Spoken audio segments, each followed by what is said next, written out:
Rivo miarabanao manaraka ny fandarana tsy Tompon-Trano Mihono iarahana amin'ny mpitondrateny gouvernemanta Ramatoa Lalatiana Tongarivo ministre ny serasera sy ny kolotsaina miarabanao Ramatoa ministre. Miarahaba Tarsisy Sara Herinandrasana dia miarahaba ny vahoaka malagasy vakivolo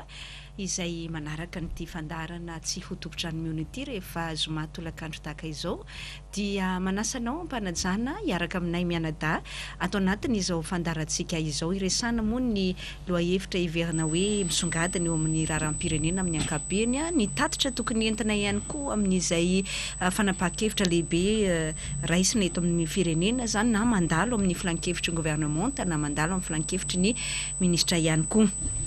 Takany mazatra dia mamela vetivety ianao Tarsisus hitondra teny fisaorana amin'ireo onjam-peo rehetra izay mampita ny fandarantsika amin'izao tolakandro izao 7% ny RNM manirana ny Madagasikara 770 kosa ny onjam-peo tsy miankina izany hoe 420 nisan'ny onjam-peo miankina sy tsy miankina amin'ny fanjakana mampita antsika amin'izao atoandro izao tolakandro izao. Ny TVM kosa ohatran'ireo televiziona tsy miankina zany dia ny TVM 3% no mampita antsika manerana ny Madagasikara. Marihana fa ny TVM any Fanadina ho an'ny faritra Vatovavy sy ny RNM any Besalampo ho an'ny faritra Melaka dia mesedra olana tsy mandeha zany amin'izao fotoana izao. Ny andala mpandefasana sy ny mpandefasana zany ny ara-teknika any amin'ireo toerana izay tokony antefana zany dia ny TVM ao Toliara zany izay nisy fatapahana kely moa vokatry ny fahasimban'ny fitaovana ara-teknika dia efa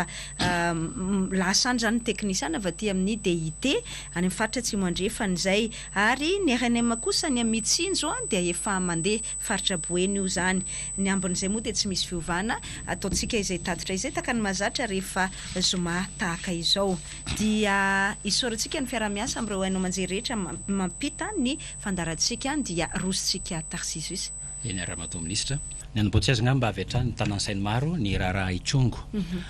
izay atao hoe namozana ain'olona maromaro 20 aloha treto raha ny taremarika azo dia hoe io indray nareo fanjakana le mampiasa ny fitandro filaminana andropahana vahoaka hoe terrorisme d'État no misy eto amintsika. Ahoana ny aiza ho aiza ny fipetriky ny raha amin'izao fotoana izao sy izay lafy ny fitsikerana zay. Ya zaraiky roa ny valim-pantaniko raha sitraka ao resahako aloha ilay zavatra misy zany hoe ny fandraisana ndraikitra nataony fitondram-panjakana taoriana ny nahafantarana niny loza nitranga tany Ikongo iny dia any amin'ny tapany faharoa valiteny ataoko hoe politika angamba namaly satria tadidiko henoko tokoa ny fanazavana nentin'ny filoha teo aloha zany hoe manao fampiororom-panjakana mihitsy na terrorisme d'État mihitsy ny mpitondra amin'izao fotoana izao izay everiko tokoa hoe tena zava-doza zany dia mba hitondrana ihany fanazavana mba tsy ho Tompon-Trano Mihono ny vahoaka sy indrindra mba tsy hinanam-bolony zany manoloana trangan-javatra tahaka an'izao. Ny zava-nisy tany Ikongo zany dia raha ain'olona sivily maro tahaka an'izany moa no nafoy dia miondrika ampanajana isika Tarsisus ary manamafy ny efa fiaraha-miory fiombonam-po izay natao tao anatiny izay vonan'ny tranga izay mariako moa fa ny filan-kevitra ny ministra ihany koa dia efa nitondra an'izay teny izay tamin'ny alalan'ny filohan'ny repoblika rehefa hitantsika tamin'ny tatitra ny filan-kevitry ministra izay ny tena moa no manasoniany zany ny nanambarany ny filohan'ny repoblika fa tsy maintsy atao ary sokafana avy hatrany ny fanadihadiana voanitranga moa le RAHARAHA dia nanome baiko izy ny anokafana ny fanadihadiana fa teo dia teo ihany koa nefa ny lazany filohan'ny repoblika fa izy tenany dia anaraka akaika ny fandehany izay fanadihadiana izay. Inona moa ny antony Tarsisus satria betsaka ny tepoka tsy mazava ilay mpanazavana ary ilainao ipoirany marina zany ao anatin'ny indraraha iny. Amin'izao tsika miteny zao dia mbola misy ireo maratra tsaboina na any amin'ny hôpitaly any Ikongo na ireo zay atao hoe grave zany na mety ahina kokoa ny ratran'izy ireo dia nalefa any ifanadiana. De eto isika mirary ihany koa raha mirary fahasitranana haingana ho an'ireo zay mbola maratra mitsapo tena amin'izao fotoana izao, ary mankahery ny fianakavian'ireo manamanjo zany hoe ireo namony ainy zany satria tao anatina fandevenana zareo ny sasany satria moa mbola nisy nidao fahafatesana ireo olona izay nitsaboina efa natao évacuation tany fanadiana zany, de nisy nidao fahafatesana dia nisy fianakaviana ihany koa nandeha naka azy ireo tany dia mankahery andreny fianakaviana rehetra ireny sika na namony ainy na ny mbola manana ny marary tsaboina ihany koa. Ina ho sika Tarsisus ilay hoe mbola misy teboka maromaro izay ilay mpanazavana tokoa ary ilaina mba-poirany marina mampitombona ny tenin'ny filohan'ny Repoblika hoe tsy maintsy sokafana ny fanadihadiana ary tsy maintsy hita ny marina ary mahavelom-bolo ny filohan'ny Repoblika tenany zany dia manaraka akaiky an'izay fanadihadiana izay. Voalohany indrindra aloha dia mampamitra-panontaniana Tarsisus ny amin'ny hoe na manahoana tena voamarina ve ny hoe tsy maintsy nitifirana zany andreo vahoaka ireo. Tsika tsy miteny hoe iza ny manana marina na iza ny manana ny diso eto Tarsisus fa izay no ilaina n'ilay fanadihadiana. Tena tao anatiny atao hoe légitime défense ve ny mpitandro ny filaminana tany an-toerana na tonga azy ireo nanokatra tifitra nakany amin'ireo vahoaka sivily ireo. Ny sommation ve nisy alanenina tahaka ny hoe naparitaka tamin'ny bomba mandatsa-dranomasy ohatra satria fanao zany ve sy ny sisa zay zany dia ny fanadihadiana no hamaritra an'izay. Tena nisy ve antony na namarina hoe olona maro be tahaka izany no nindaosy ny fahafatesany teo anatrehan'ny fiarovana an'ilay biraoan'ny zandary. Fantaniana daholo zany apetratsika zany Tarsisus. Zany tsy manala ary apetrako ity teny ity izay efa napetrako Tarsisus hoe na manahoana dia ilaina zany ny fanadihadiana mamoaka hoe tena nitaky fitsaram-bahoaka tokoa ve ireo vahoaka izay tonga tany. Misy resaka mandeha manko taorinan'ny vona zany tamin'ny voalohany dia hoe taky fitsaram-bahoaka ny vahoaka dia hoe avoay taminay avoay ho anay zany nitakin'izy ireo zany satria nisy olona tratra le hoe na iahina zany no nangalatra zaza varira dia nanapaka ny lohan'ilay azafady ilay renim-pianakaviana zany dia tratra zany le olona iahina ho nanao an'izay. De rehefa tratra le olona iahina dia nentina natao famitorana atao amin'ny tobin'ny zandary. Hatreo aloha dia tsy misy ohatran'ny hoe normal zany zay rehefa tratra ny olona anankiray dia mpitandro filaminana manao fanadihadiana mialohany hanolorana azy amin'ny fitsarana. Fa ny tiatsika apetraka dia ny hoe nitaky an'ireo olona ireo ny fokon'olona hatao fitsaram-bahoaka tokoa ve sa satria misy version hafa ihany taty aoriana ny teny hoe tsy nitaky fitsaram-bahoaka zany ireo olona ireo fa nitaky hoe alaina le olona dia anaovana kabaro. Iny moa ilay fomban-dry zareo misy mpiray tandrazana amintsika manana an'izay fomba mampanao zay hoe rehefa misy ny olona manana fahadisoana lehibe eo amin'ny fiarahamonina dia le anaovana fivoriana zany dia ndray aman-dreny mandray an-tanana azy zay le fomba mampanao kabary ambanikily ohatran'izay dia zay zany no fantaniana hoe satria misy miteny hoe nangataka ireo olo ireo hoe anaovana kabary le olona dia ny fantaniana zany hoe zay tokoa ve sa hoe saika ho atao fitsaram-bahoaka mbola ny fanadihadiana ihany koa ny manamarina an'izay. Fa raha ohatra kosa nisy ny finiavana anao fitsaram-bahoaka dia io ilaina amin'ny tenintsika hoe mila kosa mifampitaiza isika malagasy ny amin'ny hoe tsy afaka isika samysika no manao ny fitsarantsika. On ne peut pas se faire justice à soi-même hoy ny teny vahiny fa misy rafi-pitsarana eo manana an'izay ndraikitra izay rafi-pitsarana izay mainga aty amin'ny fitandronan'ny filaminana mandrapatonga any amin'ny raharaha-pitsarana mihitsy zany hoe ny eo anatrehan'ny fitsarana efa mandeha ny audience sy ny sisa zany procès iny zany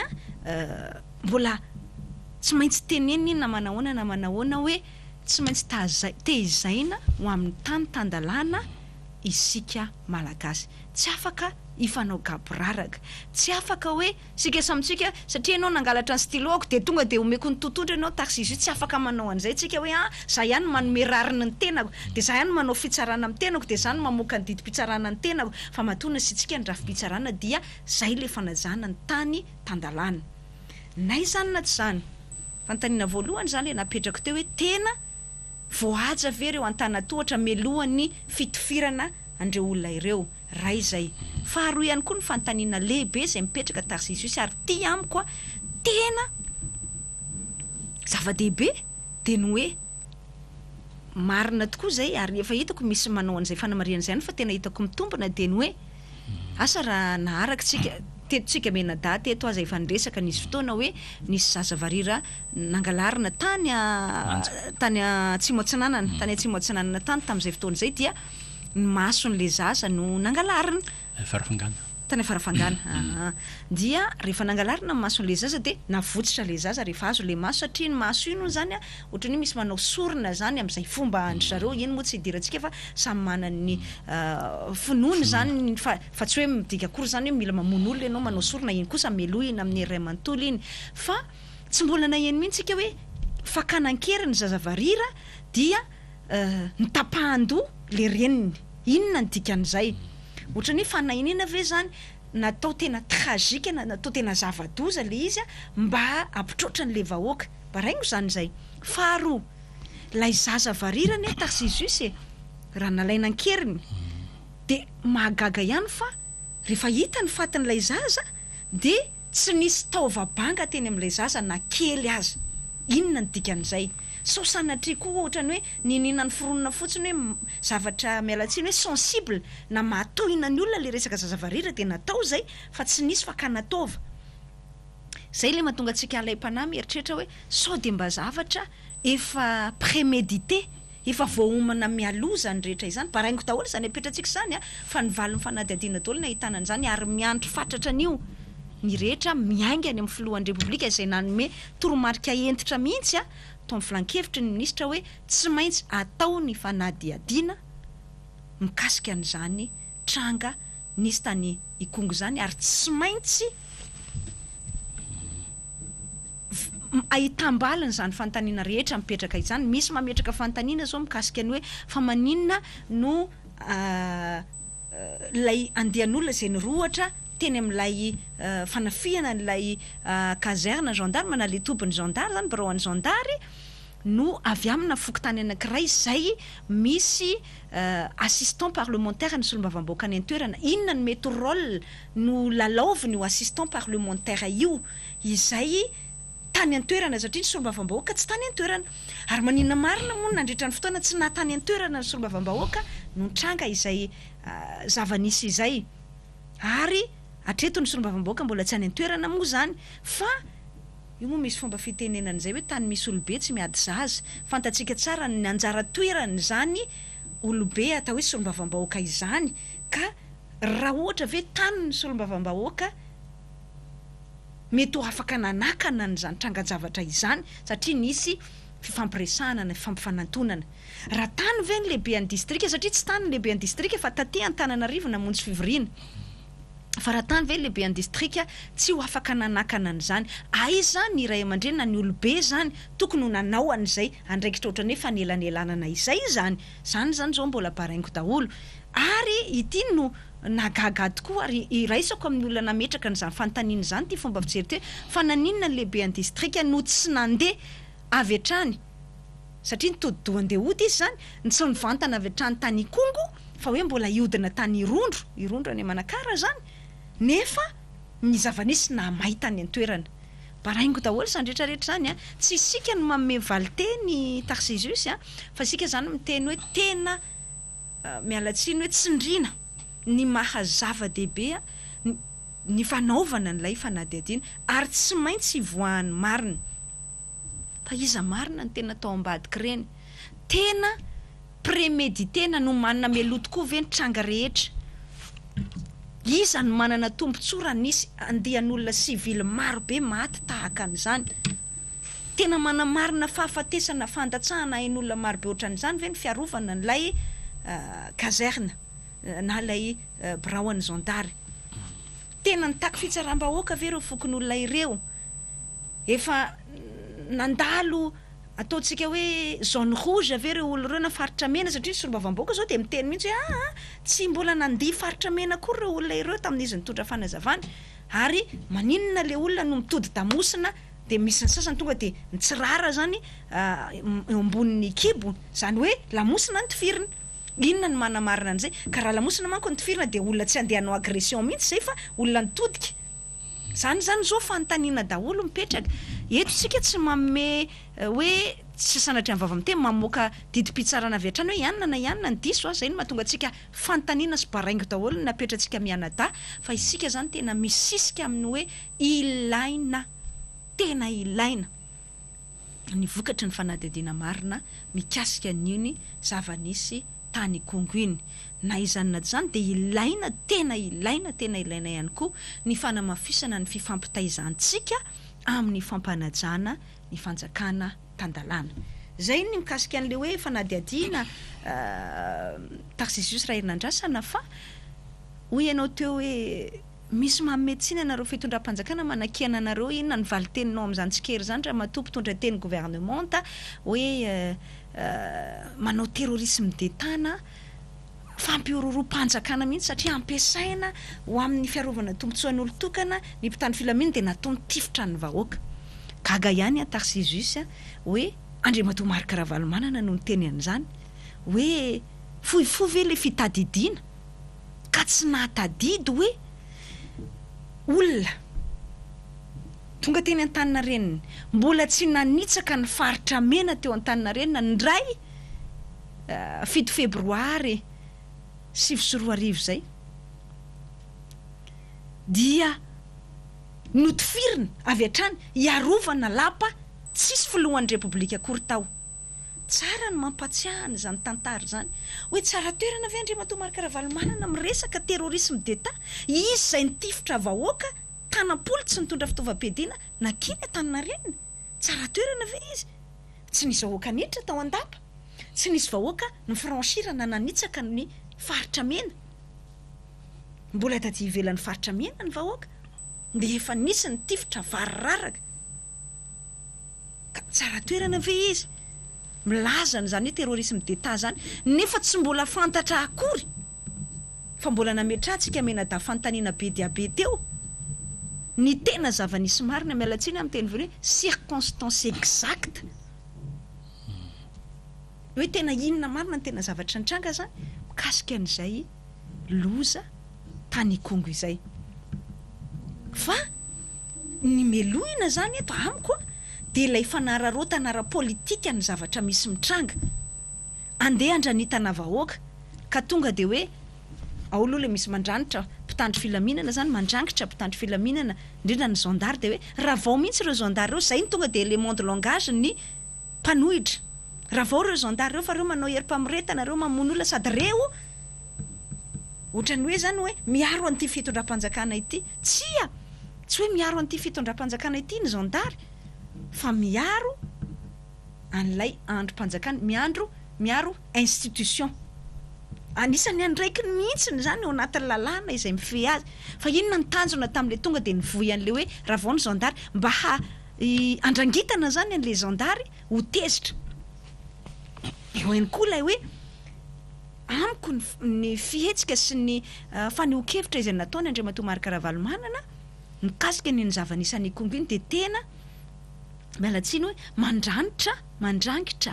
na mandranitra angamba ny malaza azy ranitra mandranitra fifankahalany eo amin'ny samy olom-pirenena ary tsy mendrika olona efa filoham-panjakana tany aloha zany olona zay mitady ny fomba rehetra te hiverenana eo amin'ny fitondrana kanefa izany fandranitana fifankalana eo amin'ny samy mpiray tandrazana izany no voiziny ary zany mihitsy aza ny mahagaga amindry zareo hoe gagabe isa hoe manohitra ny mpanohitra fomba zay ny andraikiny c'est normal zany le hoe manao fanoherana fa kosa tsy ambonina fahafatesana olona ain'olona na fohy takan'izany zay amiko ohatrany hoe tena mahatohina zany déplorable ary mampalahelo hoe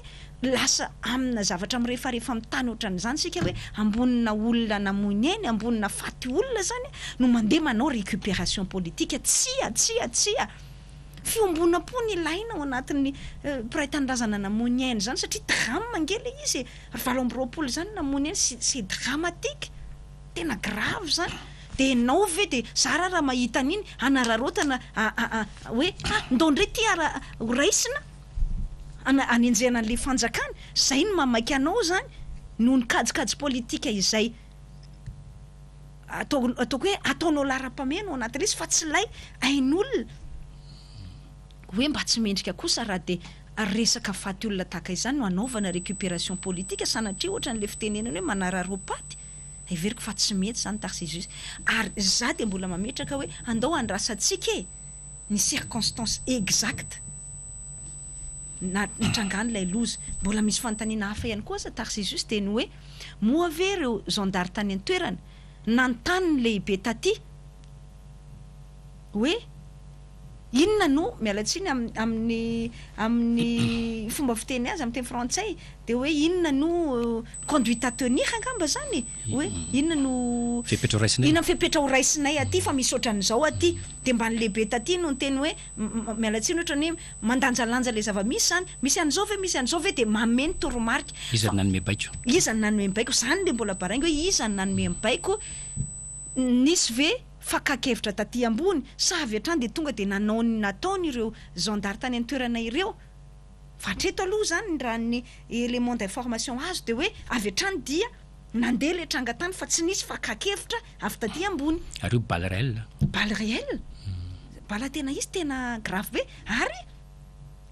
tena tao zany le ninina tao zany le fanahinina ny tifitra fa zay le hoe inona ny tanjona atao anatin'izay satria tokoa ve tsy nanana alternative hafa tsy nisy vahaolana hafa koatra ny fitifirana ve ohatra hoe nanapoaka bomba mandatsatra maso iaty eo na sommation araka ny tena to mbola misy étape maromaro manko vao tonga amin'izany hoe mitifitra hoe misy tanareo misy le sommation zany misy tanareo fa ampiasa heriny fanjakana raha tsy ao ny chef district tany mampiasa mégaphone raha tsy ao ny chef district tany an-toerana iza no afaka nanao an'izay andraikitra izay satria tsy possible hoe miala any an-toerana chef district de tsisy intérim tsisy mpisolo-toerana zany rehetrarehetra zany inge paraingo daholo zay mahatonga na miteny hoe tokony fantarina kosa aloha inona mihitsy inona marina ny tena zava-nisy zay vao miazakazaka ianao amina faneho-kevitra politika manjary lasa mandrangitra vahoaka ary mandranitra ilay fifankalana eo amin'ny samy olom-pirenena tsy mendrika hoy azy zany tompona andraikitra politika ary anao raha mato minisitra eny matetika rehefa misy raharaha mavavay ohatr'izay le hoe miandry ny fanadihadiana miandry ny vokatry ny fanadihadiana izy moa le amoaka ny valin'ny fanadihadiana ohatra ny fitsaranao gendarmerie nationale nisy mako zay le ohatra hoe le nandoro an'ilay milina tany andekaleka de hoe miandry ny fanadihadiana de ihany koa le varira nitsoka avy any manja tafapetsika tany Toliara de to ihany koa le tany ANTSIRABE le hoe miandry ny valin'ny fanadihadiana reny famohanany reny amina filakevitry ny gouvernement ve amin'ny lalana inona ty marina tokoa le hoe inona ary ny hafarany reny rehetrarehetra le fanadihadiana andrasana le tany andekaleka aloha tsy arako helako tsiny tsy naharaka an'iny fa iny kosa efa nisy toromarika nivoaka tamin'ny filan-kevitry minisitra ny anaovana an'iny fa kosa ny tany ANTSIRABE iny sandaina hoe raha mahita an'le olona de mena prime mihitsy volana tapitrisana fa kosa ny tany ANTSIRABE dia mbola ao anatin'ny fanadihadiana tsika amin'izao fotoana izao de takan'izay ihany koa ny fanadihadiana resahana ny zany hoe manokatra enquête zany manao ouverture d'enquête zany de mpitandro filaminana zany manao azy mazava ho azy tsy hoe ny filan-kevitry ny gouvernement na ny filan-kevitry ny satria tsisy itsabahany fa raha vao hoe manokatra fanadihadiana zany ange ianao de efa tafiditra ao anatin'ilay ataontsika hoe processus na fitsarana daholo zay satria le fanadihadiana sokafana ange mankany amin'ny fitsarana rehefa avy eo tarsisus de ny fitsarana ny mamoaka ny didim-pitsarana hoe zao zany ny marina version officielle tsy hoe version officielle fa zay zany no matoa zany hoe didim-pitsarana de zay zany no ataontsika hoe raisitsika hoe définitif mialatsiny ako ao anatin'izay verdict moa zany ohatrany hoe didim-pitsarana izay ny tiako lazaina hoe tsy ny filan-kevitry ministre tsy ny filan-kevitry gouvernement satria fisaraha-pahefana izany foto-kevitry ny fisaraha-pahefana izany tsy mitsapaka fanaovana fanadihadiana mihitsy ny satria efa processus anankiray ao anatin'ny rafim-pitsarana hoy aza iteneniko zay de efa aty amin'ny fahefa-pitsarana zany manao an'izay tsy mahazo mitsapaka amin'izay ny fahefana mpanatanteraka tsy ho filan-kevitry ministre tsy ho filan-kevitry ny gouvernement mihitsy ny amoaka ny valin'ny fanadihadiana fa ny mpitandro filaminana na ny any amin'ny fitsarana zany de zay moa le hoe miandry zany tsika io moa raha ny tena marina zany dia ny verdict na didim-pitsarana foana no mamarana an'izay processus ny resantsika teo izay de any amin'ny didim-pitsarana zany tsika ny miandro hoe inona ny tena zava-misy marina fa kosa akoatra ny hoe fanajana ny tsy ambaratelo ny famitorana na ny secret de l'instruction dia miandry zany vaoka hoe inona no azo ambara mikasika an'izay fanadihadiana izay na ny avy eny anivon'ny fampanoavana na ny avy eo anivon'ny mpanao famitorana zany mpanao fanadihadiana ny mpitandro filaminana zay rehetra zay manko ao anatin'ilay ataontsika hoe processus na fitsarana daholo zay miainga aty amin'ny fitandronan'ny filaminana manao fanadihadiana de tonga any amin'ny fampanoavana de indraindray mandeha juge d'instruction de zay vao le audience le atrehantsika eo amin'ny tribunal tsika manko amin'ny ankapobeny de ohatrany le eo amin'ny tribunal fantatsika mandeha ny raha-pitsarana fa mialohan'izay iny misy famitorana lavalava mihitsy iny zany misy dingana maromaro mihitsy iny fa raha ny tena marina zany de hoe ny afantarana zany hoe ty no tena zava-nisy de manière définitive zany hoe tena mamarana an'izay dingan'izay zany de ny fitsarana zany hoe any amin'ny fitsarana antsika manana zo mafantatra hoe zao marina ny tena zavatra nisy marina fa kosa ohatra ny fomba fanao amin'ny firenendrehetra tsy hoe isika rery dia rehefa raharaha hitanao ohatrany hoe mafana takandreny takan'ny raharaha Apollo 21 zao ohatra dia matetika hitantsika niakatra tamin'ny hainao manjery nitondra tatitra ho an'ny vahoaka ny tonian'ny mpampanolo-lalàna ambony zany dia ny procureur général près la cour d'appel na amin'ny PGCA zay nanao an'iny fanadihadiana iny indraindray ihany koa ny mpitandro filaminana ohatrany hoe ny gendarme ny police zay manao fanadihadiana rehefa hita zany hoe misy lanja migoavana takan'izao atrehantsika izao de azo atao ihany hoe manao valandresiko amin'ny mpanao gazety ny mpitandro ny filaminana na ny eo anivon'ny fampanoavana na ny tonian'ny mpampanolo-lalàna ambony milaza zany manao tatitra zany amin'ny vahoaka arakaraka ny hoe inona ny azo lazaina atraiza ny fetra n'ilay tsy ambaratelo ny famitorana no teneniko teo de zany rehetra zany azontsika iandrasana daholo hoe aiza ilay vokatra ny fanadihadiana tokony ny zo tokony ho fanajana ny zoan'ny vahoaka afantatra ny zava-misy JMJ andeha fafolo atao Antsirabe reny vohatra vakinankaratra ho an'ny finoana katolika ifarana ny alado avy zao ny fanjakana moa tazana hoe mitsofoka ao anatiny raha zay mifilazako azy maromaro ny fipetrany raisina anaovana an'izay hoe le fandraisana an'le hoe politiser la religion ao na fanazavana amin'ny teny malagasy de hoe lasa hitantarasany any amin'ny finoana any amin'ny fiangonana ny fitsabahany politika ya zao le izy récupération ngamba filazako fitsapina zao le izy tarsisus inona moa mahatonga ny fanjakana hoe eo be zany hoe tena hita be eo zany ao anatiny zay fikarakarana ny JMJ zay de satria olona tsy vitsy tsy anarivony tsy anarivony fa analiny 30,000 telo alina zany 30,000 telo alina ny olona ny tanora fotsiny akoatra ny mpikarakara na pretra na religieuse na ny religieuse laïque na ny masera na ny frère zay marobe tonga any Antsirabe. De zany de tsotry na aiza toerana isina famorina olona goavana be tahaka an'io de tsy maintsy eo ny fitondram-panjakana, zay le hoe présence de l'État, satria ny fanjakana eo de midika fitandrona ny filaminana. Zany hoe ny filaminana amin'ny ankapobeny, so misy mangalatra, so misy accident, so misy faty olona na sanatria misy fanolanana satria be dia be le olona mivory. Zany hoe rehefa misy zany fivondronana olona goavambe tahaka an'io de tena anjara andraikitra ny fanjakana mihitsy no eo. Tsy tokony ametra-panontaniana akory zany efa maninona misy mpitandro filaminana be dia be, tsy tokony zavatra natoral zany satria be vahoaka be. Ary ny asan'ny fitondram-panjakana manana ihany koa mission d'ordre public, zany hoe iraka fitandrona ny filaminana. Ka raha misy olona analiny 30 000 zany de tsy raha tsy eo mpitandro filaminana tena loza, satria nisy tsy fandraisana andraikitra zany hoe nisy défaillance zany amin'ny iraka tokony ampanaovana azy ny mpitandro filaminana, zany hoe ny fanjakana raha ohatra ka tsy miantoka ny filaminana amina tranga tahaka an'izany hoe vahoaka be.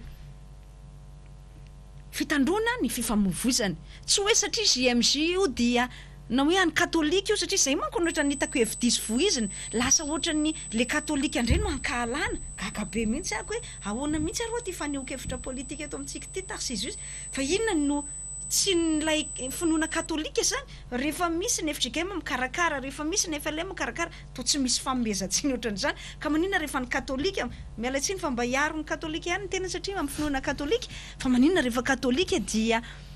ohatrany hoe hanaovana fitoram-bato tahaka an'izany. Nareo mety hoe maro anisa. Ka zay 30 000 personnes zany tsy azontsika tsy nitsoniavina miny. Za zao nidina tany Antsirabe tamin'ny alarobia moa no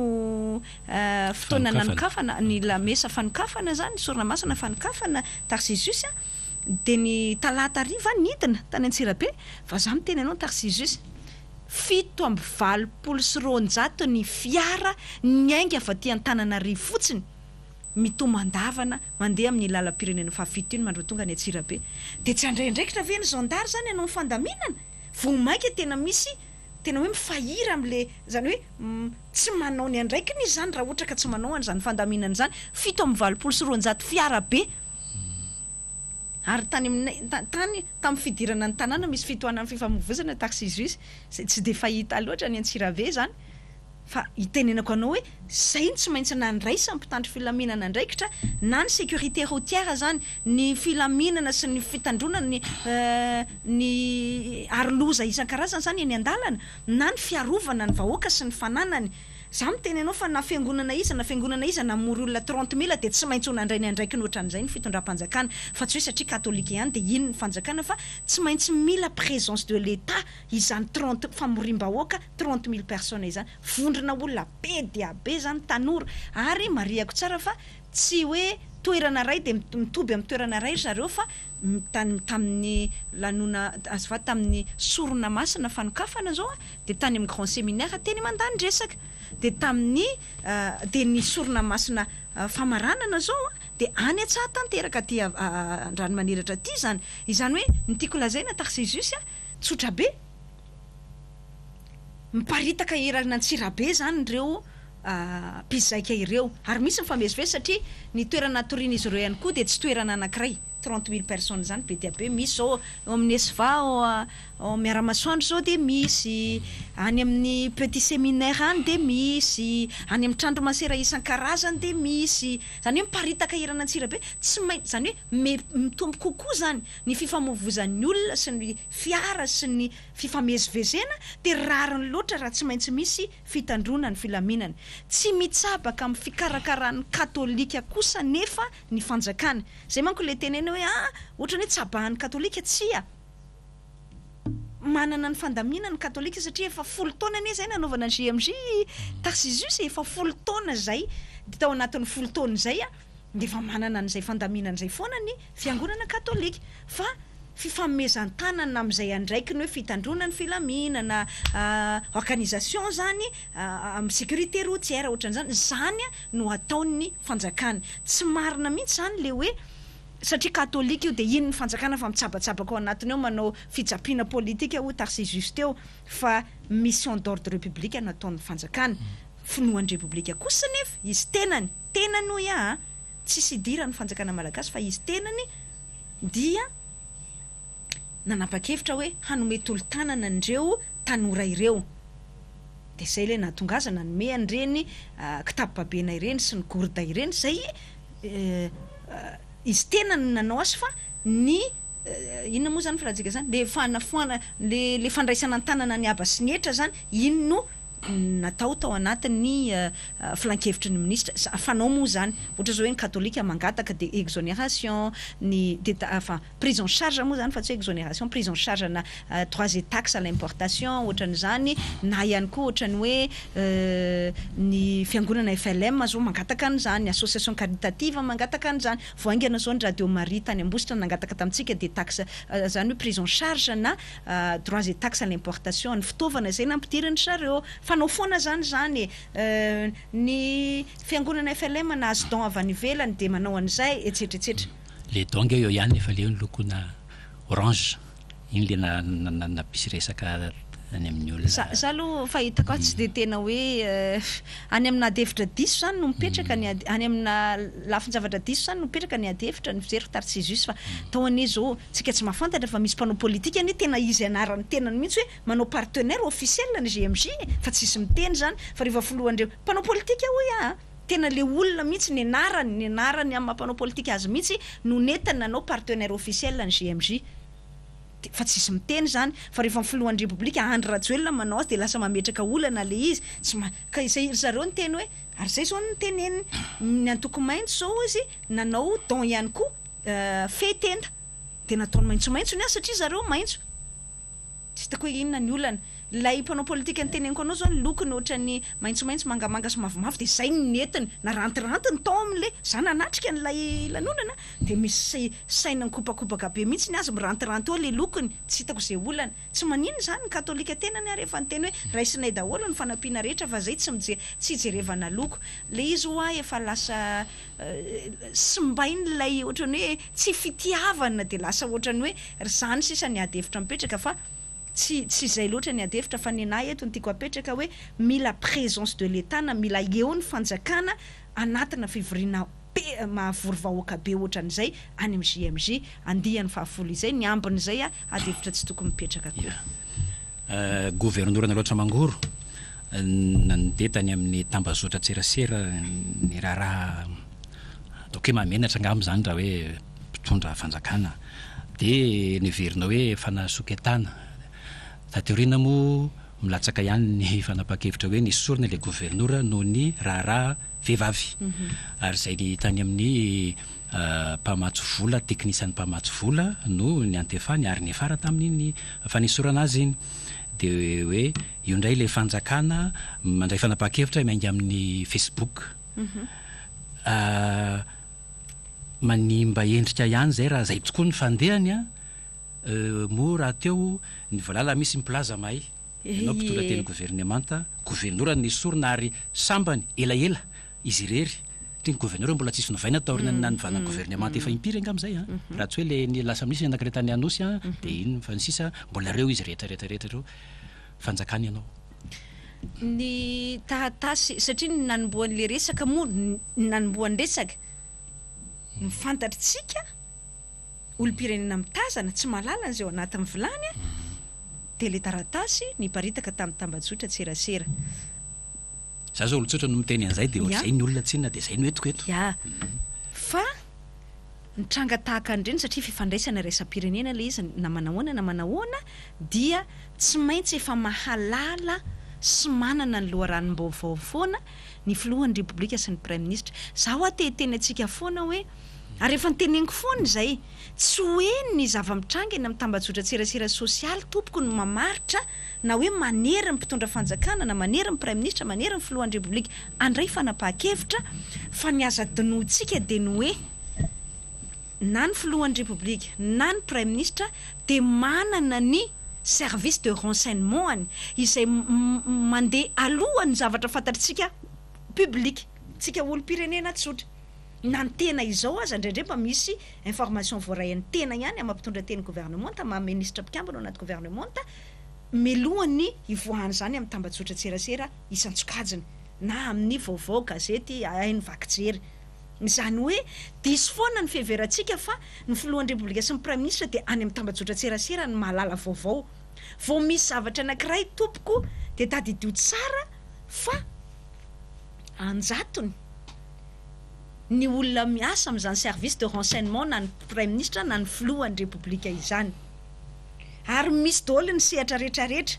Fomba fitantanana firenena zany tsisy tokony atao magaga, zany hoe manana ny renseignement ny mpitondra firenena. Na aiza na aiza manerana an'izao tontolo izao. Fantatritsika tsara zany tazesus rerinandrasany manerana an'izao tontolo izao dia manana ny service de renseignement daholo, CIA io hoe CIA moa izy amin'ny teny anglisy, ny talony antsika teto Madagasikara dia DGIDE, zany ny filazany DGID, KGB ny an'ny Firaisana Soviétique, KGB, DGSE ho an'ny any frantsay dia samy manana ny service de renseignement daholo. Melohany azahoantsika olo-pirenena tsotra ny vaovao io dia efa mahalala ahavoroen'ny zavatra fantatsika na ny filohan'ny repoblika na ny prime ministre lehibe ny gouvernement dia manana ny antony izany, tsy hoe satria naparitakatsika tamin'ny tambazotra tserasera sosialy ilay taratasy dia hoe iny fa nandray fanapahan-kevitra ny filohan'ny repoblika na ny prime ministre fa ry zareo manana ny antony ary fantatro za mahalala inoko hoe tsy maintsy efa nisy fakana information, fakana confirmation na fanamafisam-baovao, fanaovana recoupement, fanamarinan-baovao nataon'ny filohan'ny repoblika, nataon'ny prime ministre ny lohany nandraisany an'izay vaovao zay. Za tsy miteny hoe diso nameloka avy hatrany ny governoran'ny aloatra mangory izay nasorona, tsy izay no tiako tenenina. Fa tiako tenenina hoe manana ny antony ny filohan'ny repoblika, manana ny antony ny prime ministre lehibe ny gouvernement na tonga azy ireo nandray an'izay fanapahan-kevitra izay hoe tsy mety kosa ity, manana ny ary tsy maintsy efa nisy fizarana n'izay information zay taty amin'ny ministera misahana ny atany izay mihahany zany gouvernoura izany, na tonga ny hoe ny ministera ny atany no nandray an'ilay didim-panjakana dia nitondra n'izany ho tapahana teo anolohan'ny filan-kevitry ministra. Zany hoe ny zavatra fantatritsika io tsy ampafiry ny zavatra fantatry ny tompona ndraiky mpanjakana any ambony any mipaiko azy ireo amin'izany fandraisana fanapahan-kevitra izany, fa tsy hoe tambazotra tserasera sosialy dia hoe iny indray fa nandeha ny tambazotra tserasera sosialy, tsy hoe zavatra rehetra mivoaka amin'ny tambazotra tserasera sosialy ihany koa dia marina daholo. Za mino fa na ny version an'ny gouverneur rehefa tafapita tany amin'ny filohan'ny repoblika, tany amin'ny prime ministre, tafapita tamin'ireo mpiara-miasa izay tokony antefany izany fa zay le teneniko hoe manana, za tsy mitena hoe marina na diso ny gouverneur, za ndray tsy, za zany tsy ohatran'le hoe tonga dia ndao fatsihana amin'ny hazo fezaliana nanaovana l'incharge médiatique na l'incharge any amin'ny radio, any amin'ny réseaux sociaux lay gouverneur. Dia izy koa tokony miala ihany tsika amin'ilay fomba fisainana hoe satria vahiny miteny azy dia marina avy hatrany. Asa raha azon'ny tarsisus dia tokony tenena satria hoe vahiny nanao an'ilay taratasy dia avy hatrany dia tsy ny haino afa-tsy fandakilosy tokana isika ny Frantsay, ny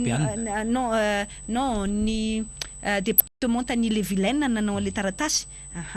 Non ny tokony mbara hoe ilay communiqué nivoaka nilaza an'ilay zava-misy. Iny moa nisy communiqué, za tsy naraka le communiqué fa le taratasy département Ille Vilaine no hitako dia iny moa ny antefa tany amin'ny gouverneur fa zay le teneniko anao hoe sura fa efa mahalala an'izany filohan'ny repoblika ary nanana ny antony izy. Tsy voatery koa hoe manana diso le gouverneur dia nasorona teo amin'ny toerany fa mety hoe manohitohina n'izay fiaraha-miasa izay ohatra ny mbola fijanonany teo noho ny hoe efa tsy mahatoky azy tsony ny département-t'An'Ille Vilaine, tsy fantatro zany rehetrarehetra zany. Zay le teneniko hoe ny azy any amiko dia hoe tsika mila manana fahazarana ihany koa tsika olo-pirenena, mila mifampitaiza anatina hoe tsy miheno feo an-dakiloso tokana fa tsy hoe satria ianona miteny anazy de tonga de marina avy hatrany de na efa misy fanazavana hafa raha de tsy te heno ianao fa ny anao ihany ny tianao ho marina tsy mety zany tsy maintsy hoe mba mandeha amina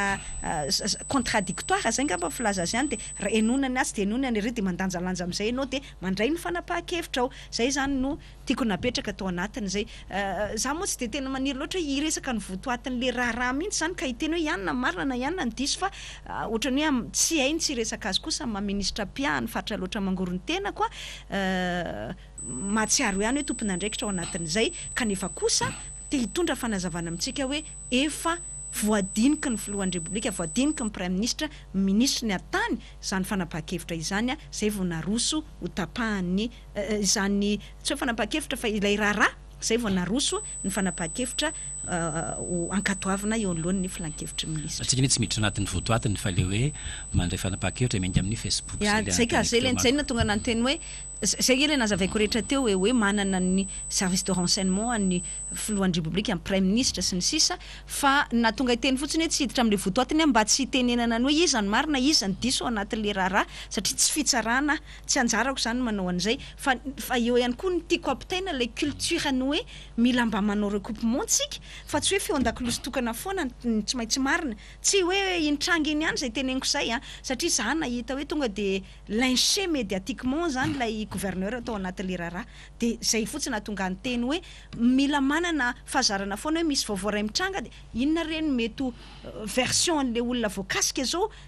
nantanina atao anatin'izay za mino efa niroso tam'izay ny filohan'ny repoblika sy ny prime ministre lehibe ny gouvernement zay ny teneniko hoe efa tsy maintsy naheno an'izay fanazavana va gouverneur ihany koa izy mialohan'izay nandraisany fanapahakevitra zay tsiaroko avy hatrany tena créateur mato ministre rehefa mitantana raharaha-mpanjakana dia ny famoahana taratasy officialy dia na amin'ny radio na amin'ny gazety-mpanjakana na amin'ny télévision fa indraindray misy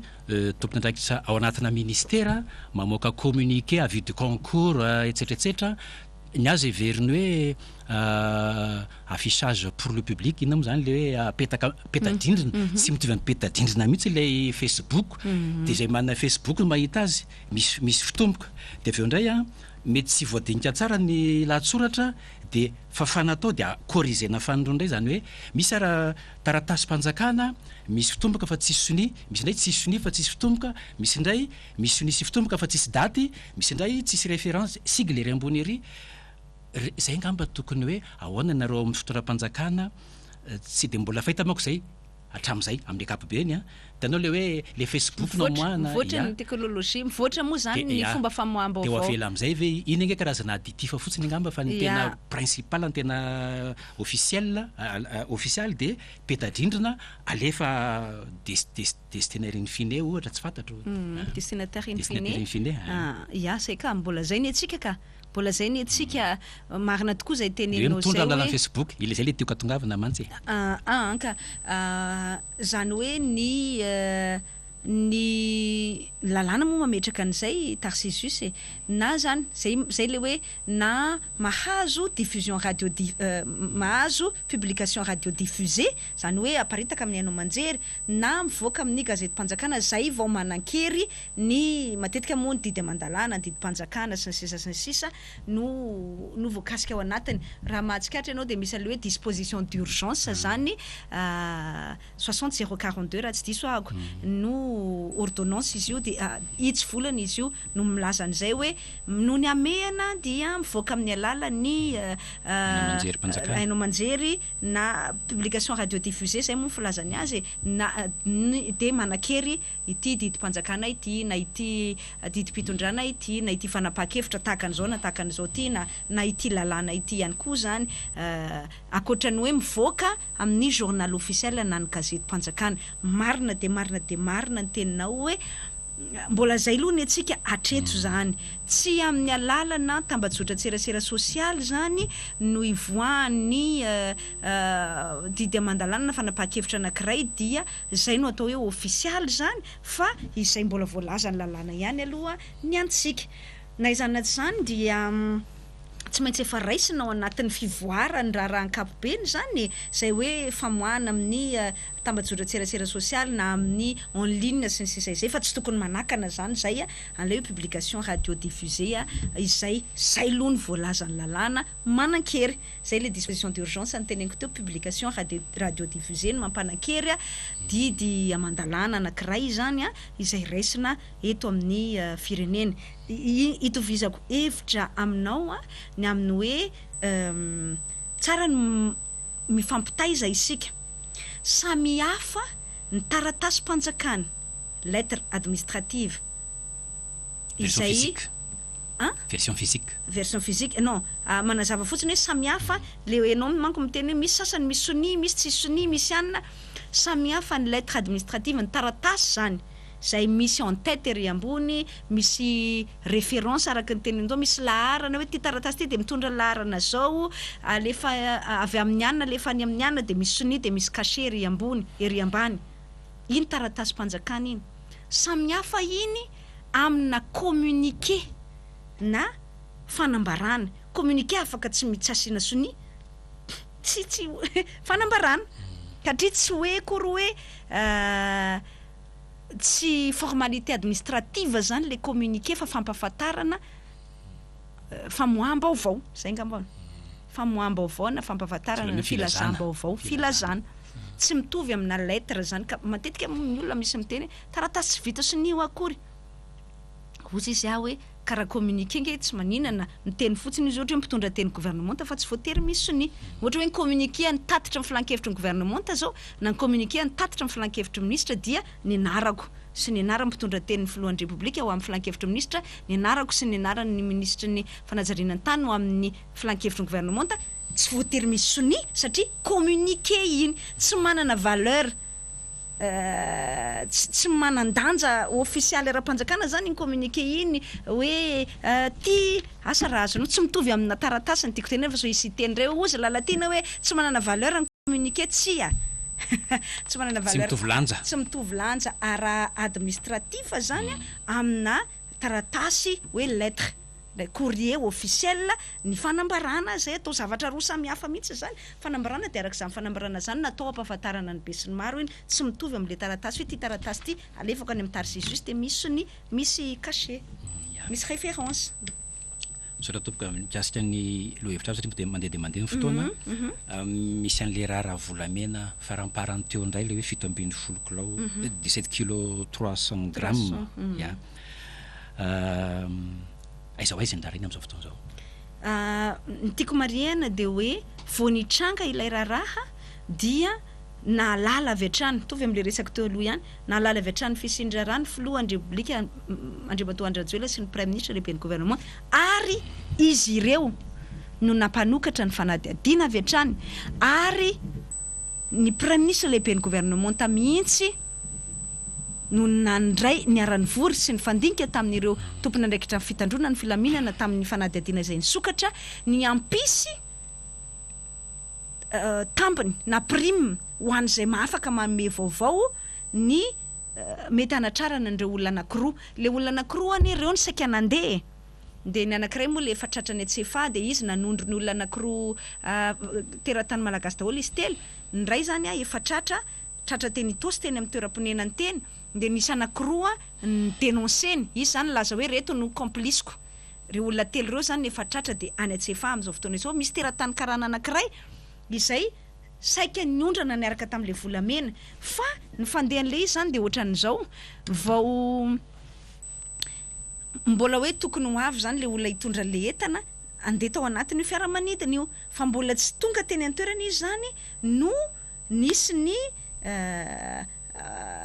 fahatratrarana n'ilay volamena satria olona piasa ny sofitrance no nitondra le volamena saika hiditra tao amin'ny satria moa ny sofitrance zany le afaka tonga de mandeha am'le fiara afaka makeny amin'ny tarmaky mihitsy mitondra an'le sakafo mitondra ny kojakoja ampidirina ao anatin'iny fiaramanidina iny de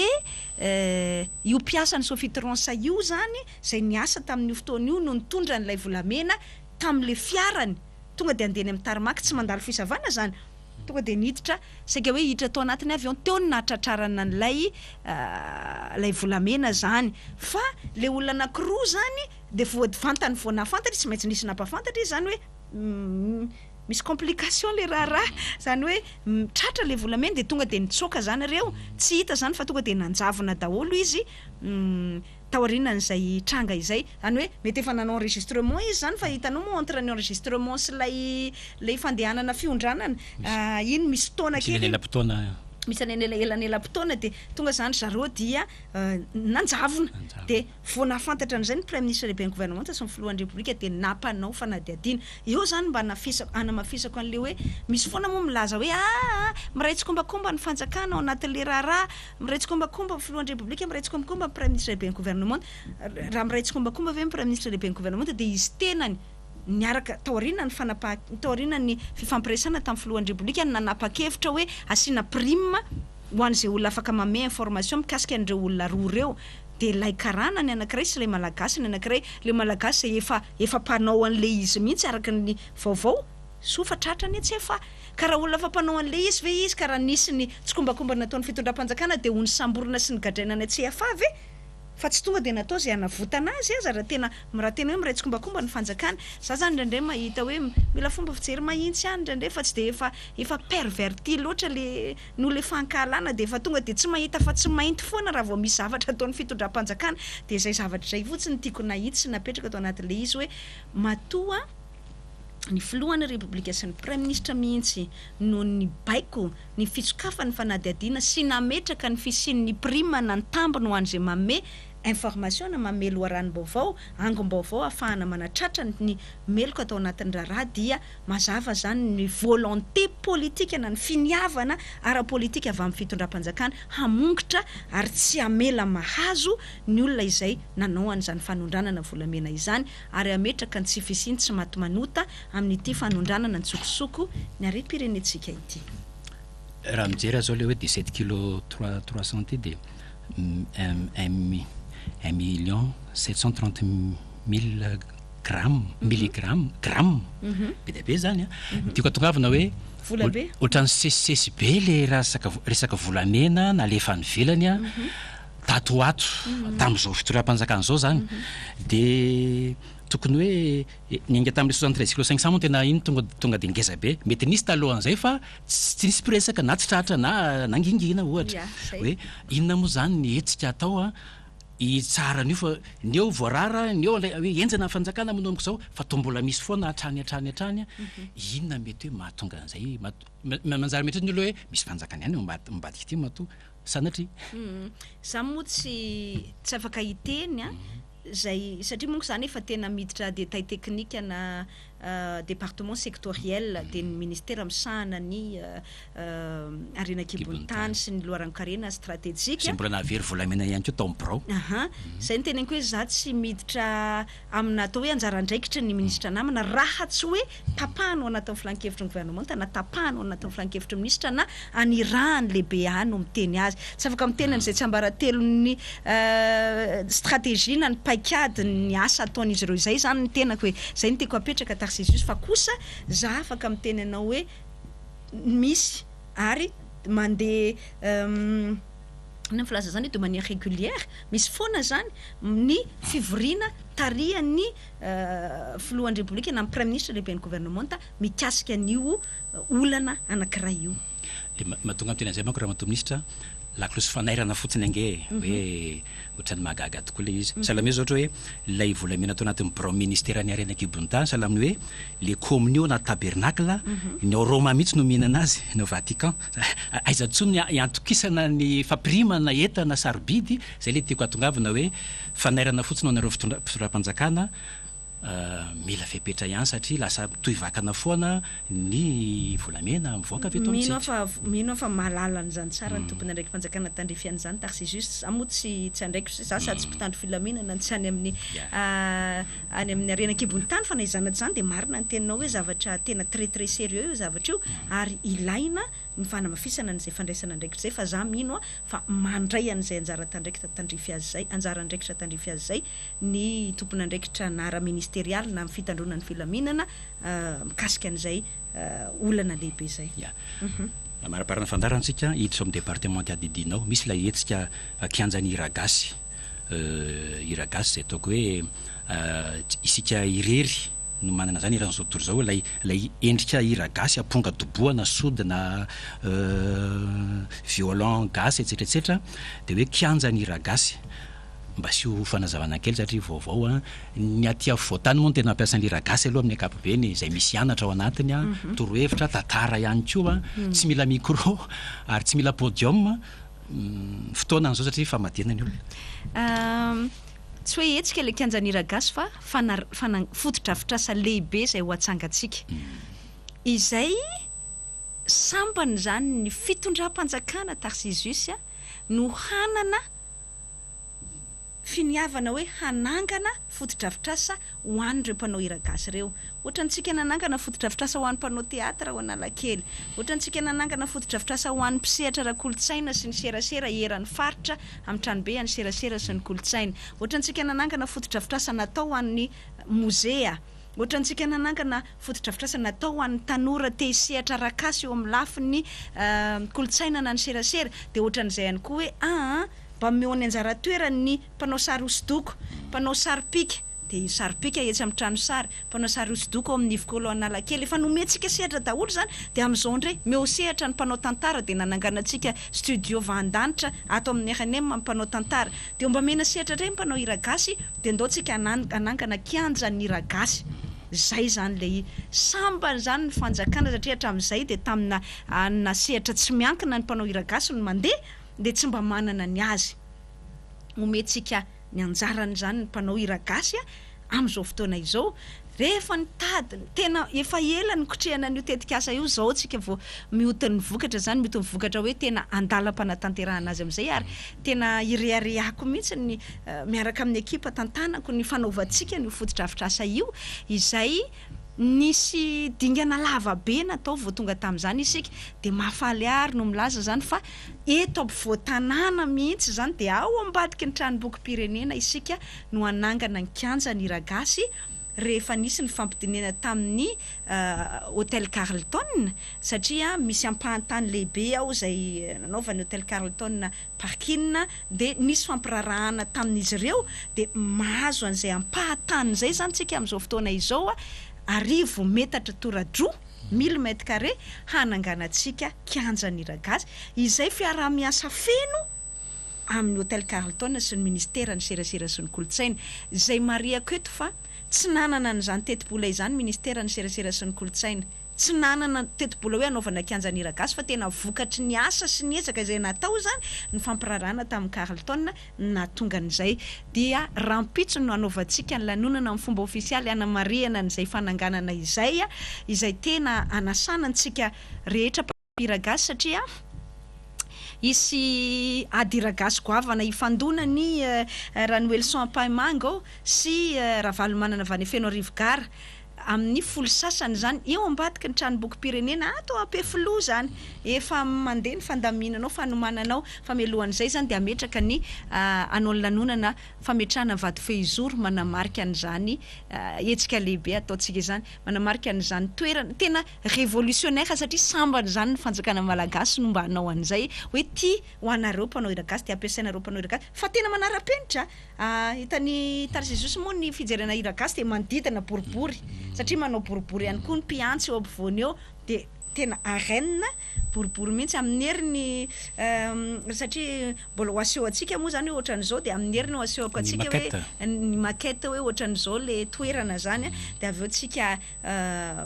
miary goka misitraka an'izany zany rehefa vita fa tonga de hanomboka rampitso zany zay asa izay ty misy spot kely alefantsika sady mamarana azy no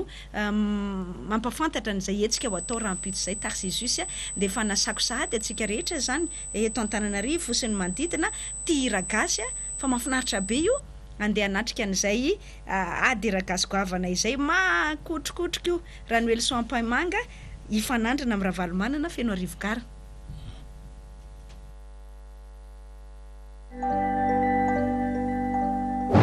Enoy atolotry ny ministera ny serasera sy ny kolotsaina ho atsika hira gasy goavana anasana tsika